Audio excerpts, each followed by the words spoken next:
I welcome you back to the lesson. The subject is meetings, compliance, and administration. The topic is registration and compliance requirements. We've been studying the registration and compliance requirements for various types of entities. Today we are moving to another area, which is business names. Business names. Now, under the Registration of Business Names Act, individuals operating as sole proprietorships or partnerships trading under a name other than their true surnames must register their business names with the Business Registration Service. And the entire process is integrated online via the eCitizen BRS portal. So we want to get into the procedure for registration of business names. So first of all, what are the requirements? What are the registration requirements? Registration requirements. Now, business name registration establishes sole proprietorships or partnerships, not limited liability companies, partnerships, but not limited liability companies. So the first requirement in registering business names is name search and selection. Number one, name search and selection.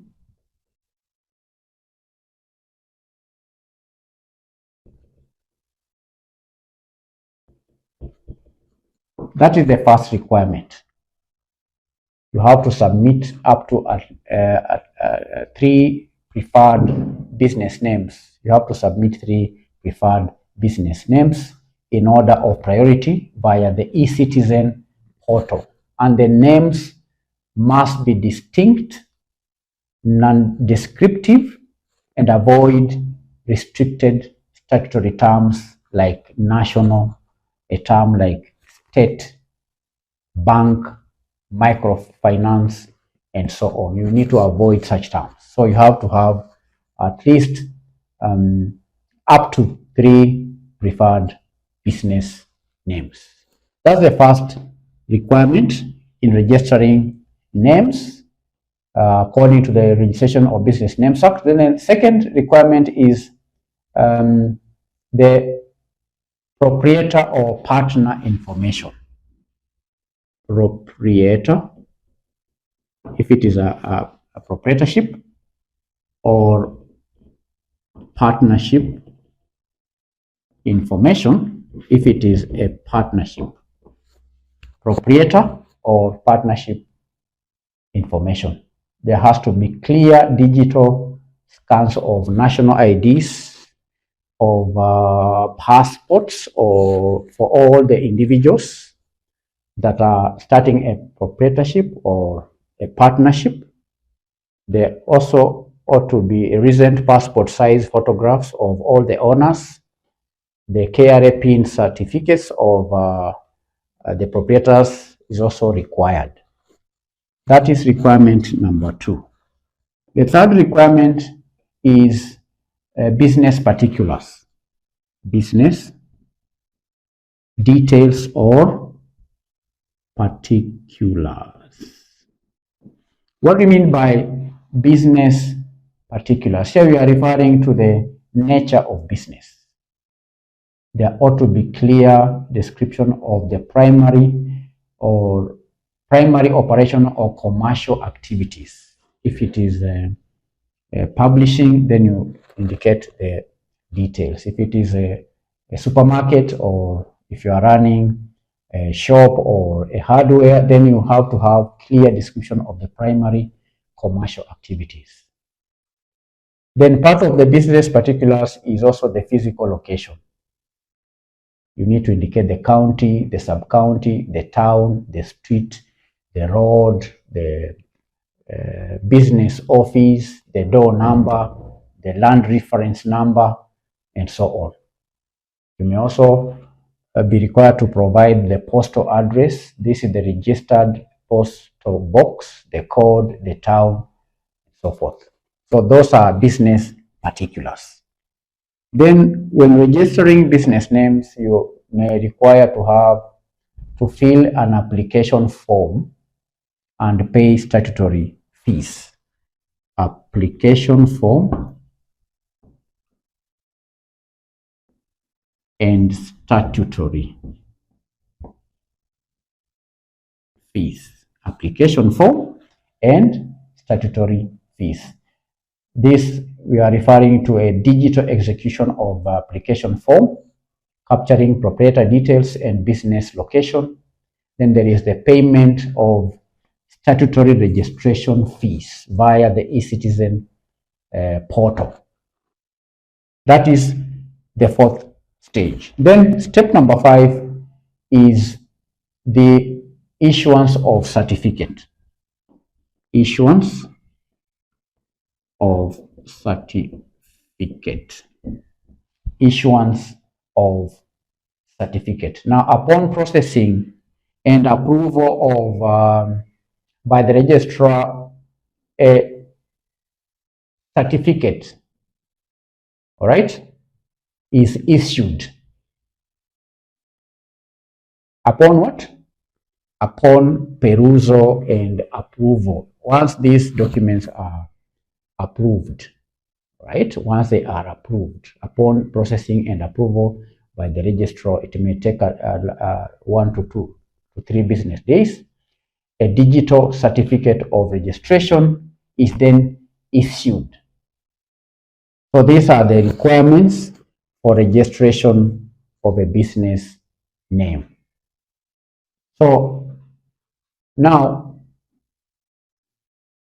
a registered business name, after receiving a certificate of registration, must comply with tax laws, local government, and statutory labor laws to trade legally. So let's now discuss the compliance requirements, post-registration compliance requirements. Ongoing, let me call it ongoing compliance.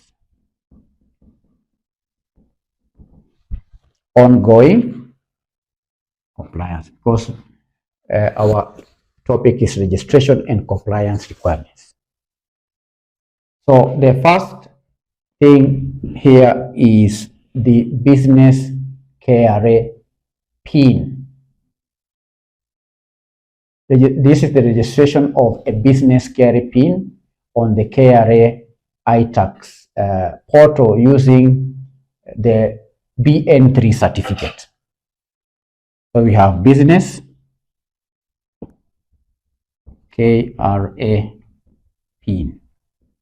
Of course, you remember we have the PIN certificates for the individuals who are forming the business, but the business that is now registered requires also to have a business KRA PIN in place. So after receiving the certificate, then you have to apply for a business KRA PIN. That's the first requirement. Then number 2 is the eTeams onboarding. eTeams on the eTeams onboarding. This is a mandatory integration with the KRA eTeams for electronic invoicing to ensure trade tax validity. Number 3, the third requirement, compliance, is county trade license. County trade license. County trade license. This is the acquisition of an annual single permit, annual single business permit from the respective county government before starting operations. Once you have a certificate, you have your KRA PIN, you have onboarded on eTeams, then you must obtain a trading license from the respective county government. You understand? Yes. Ongoing compliance Requirement number 4 is statutory employer remittance. All right, statutory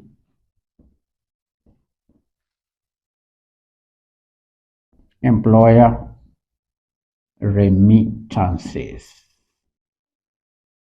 Statutory employer remittances.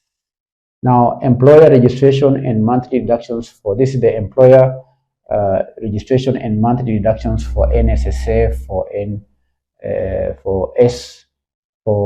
the Social Health Authority, the Social Health Insurance Fund, the Affordable Housing Levy. If employing workers, if you're employing workers, then you need to make that those statutory employer remittances to the relevant authorities, right? That is statutory employer remittances. It's very important after the registration of a business name. Understand? Yes. So that is all for our today's lesson on business names. But in closing, it's important for us to not to mention the fact that we have also operational changes. For example, a partnership or a sole proprietorship may have operational changes, like changes in particulars. These are any alterations to the business name, the address, the nature of business, or additional or removal of partners, which must be formally lodged with the BRS within 14 days of the change. There is also the notice of cessation. If the business stops operating under the registered name, then a notice of cessation must be filed with the registrar. So that's all for today's lesson. God bless you. Bye-bye.